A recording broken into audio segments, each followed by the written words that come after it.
দাদা, ভোটের এখনো অনেক সময় বাকি। এখনো পর্যন্ত ভোটের ঘোষণাও কিন্তু হয়নি। তার আগে দেখা গেল যে লাভপুরের বিভিন্ন জায়গায় বিজেপি দেওয়াল লিখন করছে, কি বলবেন? বিজেপি দেওয়াল লিখন করছে, এই ব্যাপারে আমাদের কি বক্তব্য? আমাদের বক্তব্য এটাই থাকবে, আমরা দেওয়াল লিখন অতি সত্ত্বর শুরু করব এবং এইটাই বক্তব্য যে যে যাদের সংগঠন নেই, যাদের জনসমর্থন নেই, তাদের দেওয়াল লিখে কি শুধু ভোট হবে? আমরা সাংগঠনিকভাবে আমাদের সংগঠন যথেষ্ট মজবুত এবং জনসমর্থন যথেষ্ট বেশি। তো সেই জায়গায় আমরা সাংগঠনিকভাবে আলোচনার মাধ্যমে দু একদিনের মধ্যে আমরা দেওয়াল লিখন শুরু করব। এবং তারা বলতে চাইছে যে আগামী দিনে বিজেপি সরকারে আসবে এবং লাভপুর বিধানসভাতেও বিজেপি জয় করবে। এই কথাটা তো নতুন কথা কিছু নয়, এটা তো 16 সালেও বিজেপি এখানে পশ্চিমবাংলা ক্ষমতা দখল করেছে, 21-এ করেছে, আবার 26-এ করবে। তো শুধু এই কাগজে বাঘ, কোনো সংগঠন নয়, পাড়া ভিত্তিক কোনো বুথ ভিত্তিক কোনো সংগঠন নেই, জনসমর্থন নেই, কোনো ভালো কাজও নেই। তো হাওয়ায় ভাসা দল একটা, ঠিক আছে। তো সেই জায়গায় আমরা যথেষ্ট সাংগঠনিকভাবে মজবুত। আমরা যেমন আমাদের ভোট বেড়েছে প্রতি বছর মাননীয় মমতা বন্দ্যোপাধ্যায়ের নেতৃত্বে, প্রত্যেকটা বিধানসভা নির্বাচনে আমাদের সিট সংখ্যা বেড়েছে, ভোট সংখ্যা বেড়েছে। এবারও তার অন্যথায় হবে না।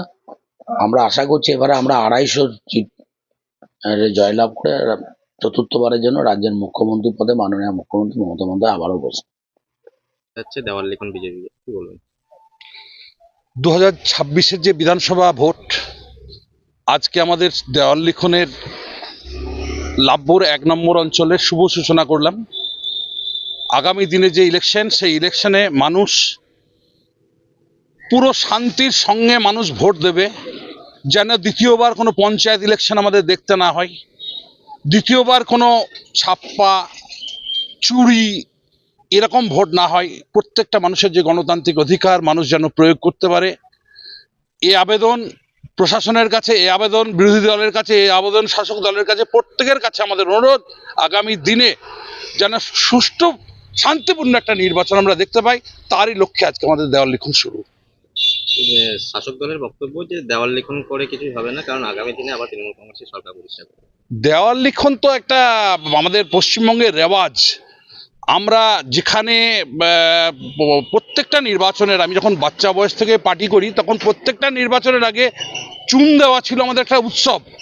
আজও সেই প্রক্রিয়া চলছে। কে কি বললো আমরা সেটা যাই না, যায় আসে না, কিন্তু আমরা চাই যে সমস্ত মানুষের কাছে আমরা পৌঁছাতে, নির্বাচন প্রক্রিয়ার আগে সমস্ত মানুষের কাছে গণতান্ত্রিক প্রক্রিয়াতে তারা অংশগ্রহণ করুক এবং আগামী দিনে একটা নির্বাচিত সরকার আসবে, পরিবর্তন হবে, আমরা বিজেপি ক্ষমতায় আসবো, এটা আমরা নিশ্চিত। দেওয়াল লিখনের ট্যাগলাইন দেখা গেল যে বাঁচতে চাই বিজেপি তাই, কেন বাঁচতে চাই বিজেপি চাই একটাই কারণ, যে এতদিন যা হয়েছে সেই নির্বাচন একটা নির্বাচন নামে প্রহসনে পরিণত হয়েছে। আজকের নির্বাচন কিন্তু আলাদা নির্বাচন। এই নির্বাচন বাংলাকে, ভারতকে রক্ষার নির্বাচন। সেই জন্য আমরা এই কথাটা নিচ্ছি, বাঁচতে চাই বিজেপি চাই। যাচ্ছে দেওয়াল লিখন বিজেপি, কি বলবেন? 2026-এর যে বিধানসভা ভোট, আজকে আমাদের দেওয়াল লিখনের লাভপুর 1 নম্বর অঞ্চলের শুভ সূচনা করলাম। আগামী দিনে যে ইলেকশন, সেই ইলেকশনে মানুষ পুরো শান্তির সঙ্গে মানুষ ভোট দেবে, যেন দ্বিতীয়বার কোনো পঞ্চায়েত ইলেকশন আমাদের দেখতে না হয়, দ্বিতীয়বার কোনো ছাপ্পা চুরি এরকম ভোট না হয়। প্রত্যেকটা মানুষের যে গণতান্ত্রিক অধিকার মানুষ যেন প্রয়োগ করতে পারে, এই আবেদন প্রশাসনের কাছে, এই আবেদন বিরোধী দলের কাছে, এই আবেদন শাসক দলের কাছে, প্রত্যেকের কাছে আমাদের অনুরোধ, আগামী দিনে যেন সুষ্ঠু শান্তিপূর্ণ একটা নির্বাচন আমরা দেখতে পাই, তারই লক্ষ্যে আজকে আমাদের দেওয়াল লিখন শুরু। শাসক দলের বক্তব্য যে দেওয়াল লিখন করে কিছুই হবে না, কারণ আগামী দিনে আবার তৃণমূল কংগ্রেসের সরকার প্রতিষ্ঠা করবে। দেওয়াল লিখন তো একটা আমাদের পশ্চিমবঙ্গের রেওয়াজ। আমরা যেখানে প্রত্যেকটা নির্বাচনের, আমি যখন বাচ্চা বয়স থেকে পার্টি করি তখন প্রত্যেকটা নির্বাচনের আগে চুন দেওয়া ছিল আমাদের একটা উৎসব। আজও সেই প্রক্রিয়া চলছে। কে কি বললো আমরা সেটা যাই না, যায় আসে না, কিন্তু আমরা চাই যে সমস্ত মানুষের কাছে আমরা পৌঁছাতে, নির্বাচন প্রক্রিয়ার আগে সমস্ত মানুষের কাছে গণতান্ত্রিক প্রক্রিয়াতে তারা অংশগ্রহণ করুক এবং আগামী দিনে একটা নির্বাচিত সরকার আসবে, পরিবর্তন হবে, আমরা বিজেপি ক্ষমতায় আসবো, এটা আমরা নিশ্চিত। দেওয়াল লিখনো ট্যাগলাইন দেখা গেল যে বাঁচতে চাই বিজেপি, তাই কেন?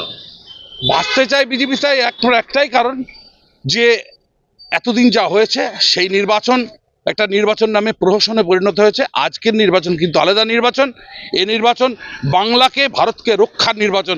সেই জন্য আমরা এই কথাটা লিখছি, বাঁচতে চাই বিজেপি চাই।